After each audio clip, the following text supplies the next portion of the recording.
এটা হচ্ছে একটি ফ্রিজ চেম্বার লিক ছিল। এই ফ্রিজটা একদিনের ভিতরে চেম্বার বেঁধে কমপ্লিট করলাম। কমপ্লিট করে পরদিন কাস্টমারকে ডেলিভারি দিলাম।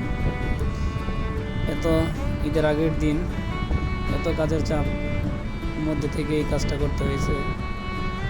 গ্যাসটা একটু বেশি হয়ে গেছে, তাই সাকশন লাইন বরফ হয়ে যাচ্ছে। একটু গ্যাসটা কমিয়ে দেবো যখন মিটারটা পার্সিং করবো। ডিপ টেম্পারেচার 5 ডিগ্রি এসে পড়ছে, ঠান্ডা অলরেডি শুরু হয়ে গেছে।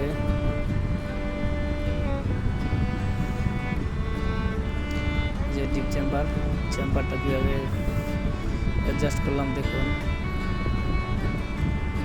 এই চেম্বার কেটে খুলে পাইপ ঢুকাই আবার ফিনিশিং করে লাগানোর পরে অবস্থা দেখুন কতটুকু ফিনিশিং হয়েছে।